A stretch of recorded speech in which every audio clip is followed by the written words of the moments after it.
Ya, lahan milik Angkasa Pura II dekat Bandara Soekarno-Hatta diduga disalahgunakan sebagai tempat pembuangan sampah liar oleh sejumlah oknum. Informasi selengkapnya akan disampaikan oleh rekan kami, Marcelina Tumundo, langsung dari lokasi. Marcel, seperti apa kondisi tumpukan sampah serta aktivitas warga yang tinggal di sekitar area tersebut? Wahyu, lokasi dari tempat pembuangan sampah ilegal ini memang sangat dekat dengan Bandara Internasional Soekarno-Hatta dan di atas lahan seluas kurang lebih 2 hektar ini memang tercatat merupakan milik dari PT Angkasa Pura II selaku pengelola dari salah satunya adalah Bandara Soekarno-Hatta. Bahkan lokasi ini berbatasan langsung dengan runway atau jalur khusus pesawat dari Terminal 2 dan juga Terminal 3 Bandara Suta Cengkareng, Banten. Ketika tadi saya memasuki kawasan ini mulai dari depan sampai ke dalam, di tempat pembuangan sampah ini sudah terlihat setidaknya saya melihat ada 2 papan yang menuliskan kepemilikan dari PT Angkasa Pura II atas lahan ini dan juga larangan untuk melakukan berbagai aktivitas seperti menduduki, menggarap, kemudian bermukim di tempat ini sekaligus juga membuang sampah. Tapi nyatanya memang sampah di sini masih begitu banyak menggunung, sangat menumpuk di sini tidak hanya di belakang saya tapi juga dari depan, tepatnya di dekat jalan perimeter utara yang berbatasan langsung dengan Bandara Soekarno-Hatta. Selain dari aktivitas pembuangan sampah di lokasi ini juga memang ada beberapa aktivitas warga lainnya. Seperti saya melihat ada warga yang bermukim, membangun bedeng-bedeng dan juga rumah semi permanen. Bahkan warga di sini juga melakukan beberapa aktivitas ekonomi seperti berjualan, membuka warung, kemudian juga bercocok tanam. Di sini ada beberapa motor tadi yang lewat membawa sayur-sayuran begitu. Kemudian juga ada beberapa mobil dan motor yang melewati jalan ini yang diduga ataupun mengindikasikan adanya pintu masuk lain untuk masuk ke kawasan ini selain dari pintu masuk yang berada di jalan perimeter utara yang berbatasan langsung dengan bandara tersebut. Sehingga kalau disimpulkan memang aktivitas masyarakat di sini baik itu pembuangan sampah atau lainnya cukup kompleks dan juga kalau dilihat bertentangan dengan peraturan perundang-undangan yang sudah terpasang dan juga berlaku atas lahan ini. Wahyu.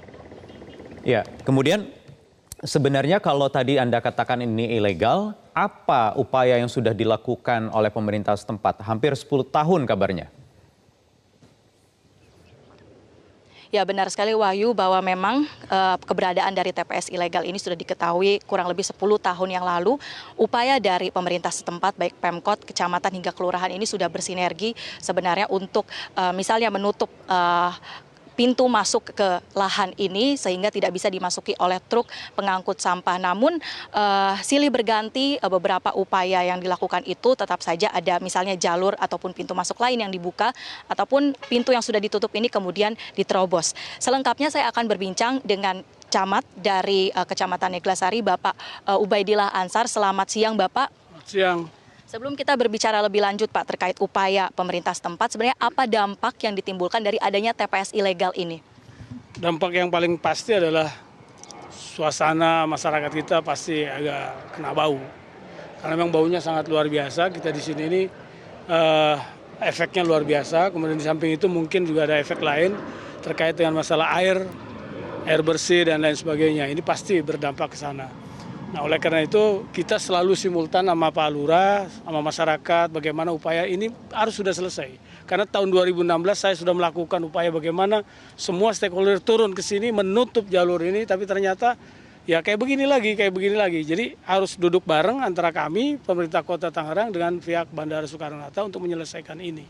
Dan kalau memang mengacu ke Undang-Undang Nomor 8 2018, Perda Nomor 3, saya pikir sudah saatnya bandara mempunyai tempat pengelolaan sampah sendiri, gitu loh. Kalau dari informasi yang Bapak punya, ini sampah-sampahnya datang dari daerah mana Pak? Dan apakah tepat atau melanggar aturankah sampah itu dibuang di sini? Oh kalau melanggar aturan pasti, karena memang nggak boleh buang sampah sembarangan tanpa ada koordinasi dengan LH, ya kan Dinas LH.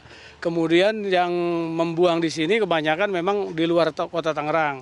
Ada dari hotel, ada dari Jakarta, ada dari Tangerang Selatan. Sebagian kecil dari bandaranya sendiri juga ngebuangnya di sini juga, menurut informasi dari warga kita sekitar sini. Lalu upaya yang sebenarnya sudah dilakukan dari pihak pemerintah setempat apa saja Pak? Pertama dari mulai tahun 2016 kami sudah menutup dengan separator jalur utama itu. Walaupun memang kita kasih space untuk warga tetap masuk, karena sebagian tahun 2016 itu ada sebagian warga yang belum dibebaskan oleh bandara. Ini semua akan terkena runway 3. Nah kemudian setelah kita tutup dengan separator, ternyata masih ada lagi. Nah kemarin baru sekarang hari Senin, hari Minggu, teman-teman saya, LPM, Lurah, dan semua kekuatan yang ada di sini menutup lagi dengan pakai portal. Jadi sengaja kita tutup pakai portal, cuma memang informasi yang saya dapat katanya masuk juga lewat jalur pintu lain begitu. Pintu lain. Nah pintu lain ini teman-teman sudah berkoordinasi, Pak Lurah sudah berkoordinasi dengan AP2 untuk menutup. Jadi tidak harus menunggu tanggal 6, jadi secepatnya harus ditutup gitu loh. Baik. Lalu selama 10 tahun ini selain dari upaya pemerintah sebenarnya sinergi apa yang diharapkan bisa dilakukan oleh pemerintah dan juga khususnya pemilik dari lahan ini PT Angkasa Pura II? Apa sinergi yang diharapkan? Jadi memang problemnya ini adalah tanahnya tanah AP2 mayoritas. Sehingga pemerintah tidak bisa masuk secara keseluruhan, masuk ke dalam. Jadi harus ada aturan itu. Oleh karena itu saya pikir tinggal sekarang antara pemerintah kota dalam hal ini kita kecamatan dan pemerintah kota secara keseluruhan melakukan upaya memapping masalahnya seperti apa untuk menyelesaikan masalah ini. Karena saya nggak mungkin saya mengerahkan Trantip saya atau Pak Wali Kota mengerahkan Satpol PP-nya untuk masuk ke sini tanpa ada koordinasi dan komunikasi dengan AP2. Jadi komunikasi dan koordinasi itu menjadi penting. Karena ini lahannya bukan lahan negara, ini lahannya adalah lahan AP2, jadi harus ada mekanisme yang harus ditempuh oleh teman-teman AP2. Sejauh ini kalau yang Bapak lihat langkah dari AP2 apakah sudah cukup efektif untuk menutup dan juga kemudian memulihkan lahan yang sudah bertahun-tahun ditimbun oleh sampah ini? Kalau efektif belum, karena memang upayanya dari AP2 juga kan belum kelihatan kan, baru sekedar ibarat kebakaran menutup pakai karung basah. Nah yang kita inginkan adalah secara keseluruhan simultan. Kita kaji secara keseluruhan apa masalahnya, kemudian kenapa kok buang sampah di sini, dan pihak kita dari pemerintah apa tanggung jawabnya itu nanti akan bisa ketemu kalau kita duduk bareng gitu loh. Tapi kalau sekonyong-konyong kami Kota Tangerang masuk sini nggak boleh sebenarnya. Ini karena saya masuk ini, saya di pinggir-pinggirnya saja saya mainin. Karena ada keluhan dari warga gitu loh. Kalau nggak ada keluhan dari warga juga kami nggak bisa berbuat apa-apa. Baik. Kalau tadi kita lihat di sini sama-sama ada beberapa truk pengangkut sampah yang masuk.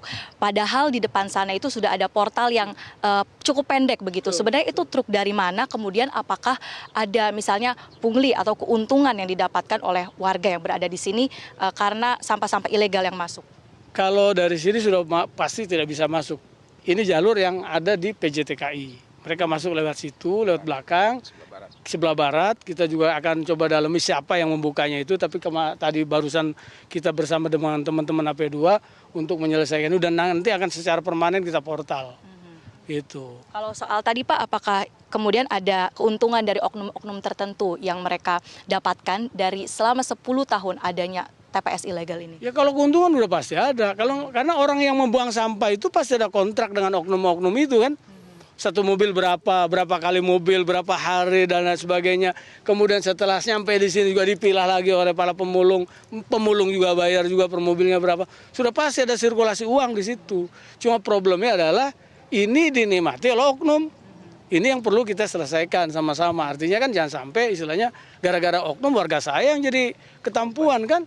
Yang jadi korban bau, korban airnya nggak bagus dan lain sebagainya gitu loh. Oke, baik. Terima kasih banyak Pak Ubaidillah Ansar selaku camat dari Kecamatan Neglasari. Jadi seperti itulah Wahyu dan juga pemirsa keterangan resmi dari pemerintah setempat bahwa sudah banyak sekali upaya yang dilakukan dari pemerintah namun masih membutuhkan sinergi dan juga langkah yang lebih efektif, langkah yang lebih nyata khususnya dari pemilik lahan ini yaitu PT Angkasa Pura II.